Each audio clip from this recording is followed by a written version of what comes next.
The Seattle Kraken got off to a disappointing start this season, but they've put together 2 straight wins. Erica Ayala of Locked On Kraken is here to discuss how they've been improving and what they have to do to keep it up. All that and more on today's Locked On NHL podcast. You're Locked On NHL, your daily podcast on the National Hockey League. Part of the Locked On Podcast Network, your team every day.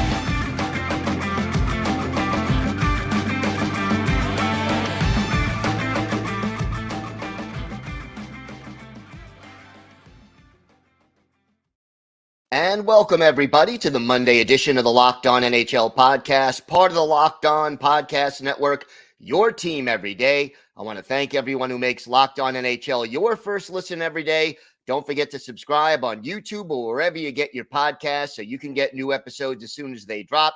And you can find us on SiriusXM on the SXM app. Just do a search for Locked On NHL.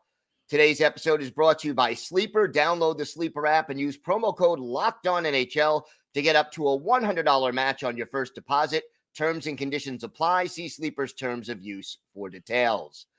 It is my great pleasure to welcome back to the show a familiar face to Locked On NHL viewers and a familiar voice to Locked On NHL listeners, Erica Ayala of Locked On Kraken. And Erica, finally 2 wins in a row for the Kraken. What's been the difference in these last 2 1-goal wins?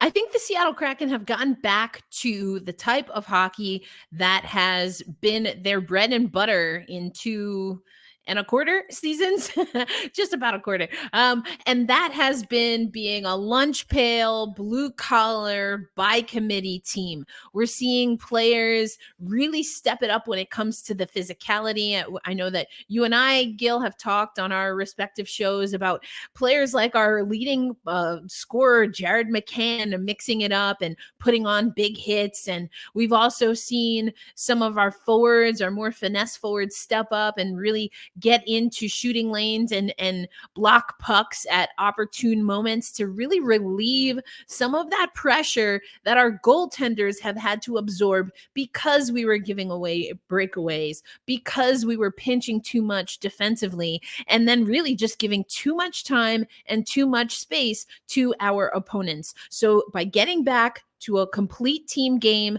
by everyone buying in to playing an aggressive checking game, an aggressive defensive game so that we can win back possession, that's when we've started to see the tide turn for the Kraken. Got to ask you about Vince Dunn. He is off to a great start this season. What is making his game so effective right now?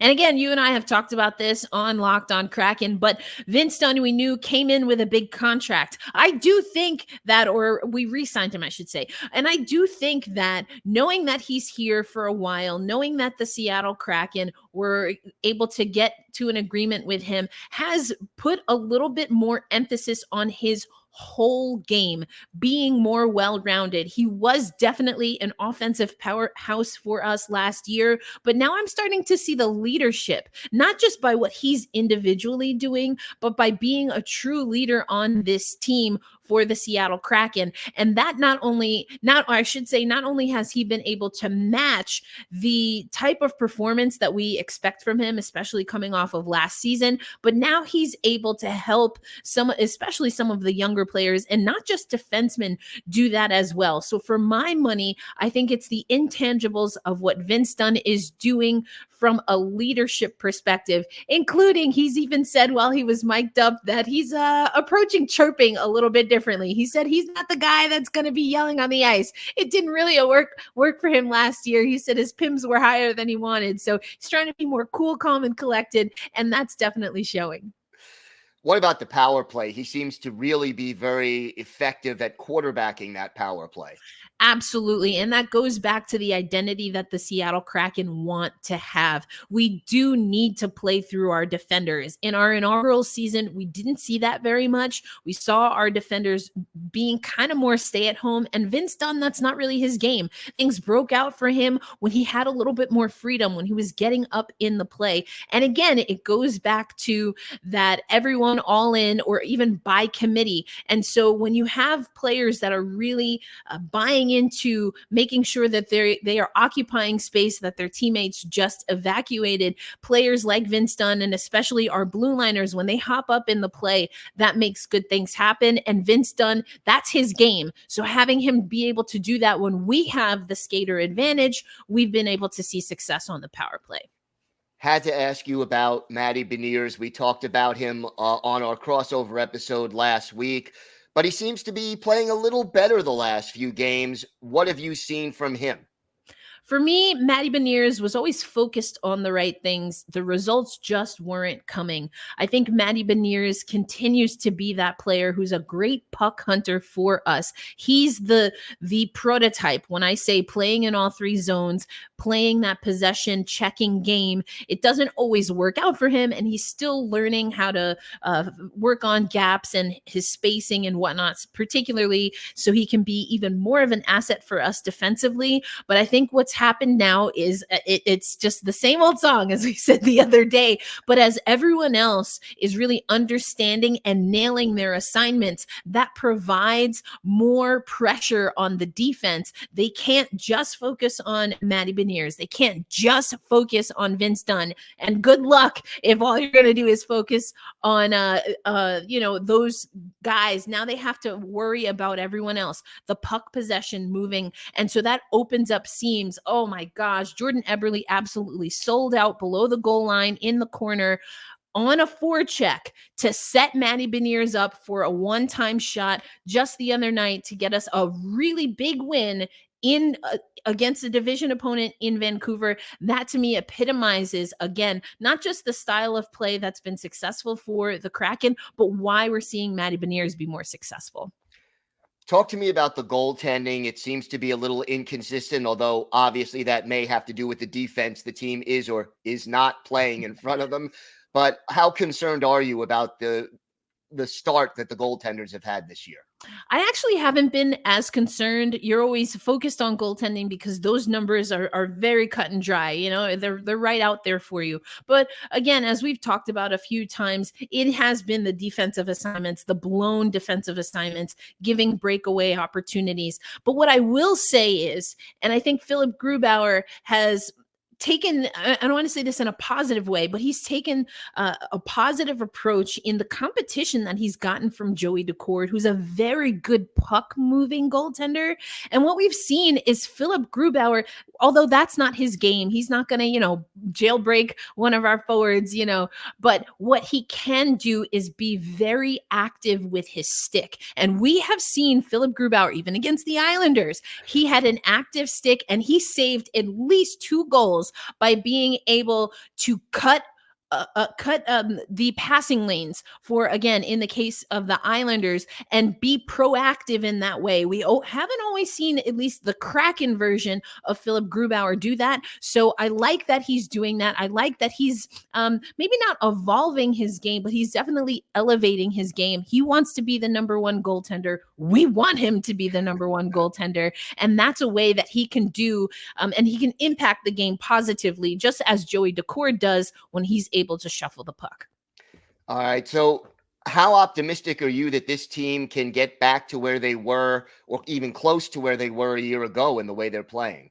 I'm optimistic in just our second 2-game win streak of the season, because especially against Vancouver, we saw the Seattle Kraken take control of the pace of the game. They weren't waiting for the game to come to them. They went and attacked Vancouver. Still lost a lead, so we got to work on that. But at least we got a multi-goal lead late in the game, and those are things that we can build upon. There were times early on, and it was early, but I wasn't questioning if we could find the fire, but I was questioning when we would find the fire that we needed to play the way that we play best and who was going to step up to usher that in. You have to weather the storms. Everyone knows that, still early in the season, but I am hopeful because the attitude, the commitment to Kraken hockey was on high display in an OT shootout win. We haven't had a shootout win, I think, since our first season.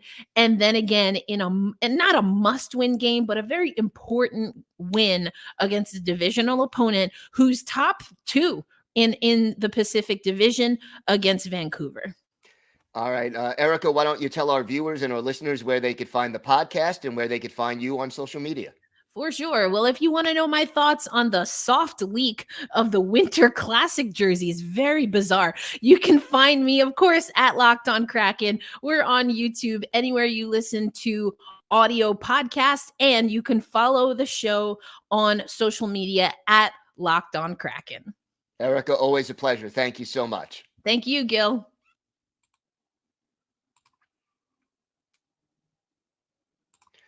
Today's episode is brought to you by Sleeper. A new NHL season brings all sorts of possibilities. A player on your favorite team could score 50 goals. Your team could hoist the Stanley Cup, and you can win big playing daily fantasy hockey on Sleeper, the official daily fantasy app of the Locked On NHL Network. Sleeper is our number one choice for daily fantasy sports and especially daily fantasy hockey, because with Sleeper, you can win 100 times your cash in daily fantasy hockey contests. All you have to do is pick whether studs like McDavid, Ovechkin, Crosby, or McKinnon will record more or less than their sleeper projections for things like goals, assists, saves, plus, minus, or more in a given game. To win a 100 times bet on Sleeper, you need to correctly predict the outcome of 8 player stats. You heard me, NHL fans. You can win 100 times your money playing daily fantasy hockey on Sleeper. So start paying attention and nail your picks so you could start winning big. Use promo code LOCKEDONNHL and you'll get up to a $100 match on your first deposit. Terms and conditions apply. That's code LOCKEDONNHL. See Sleeper's terms of use for details and locational availability.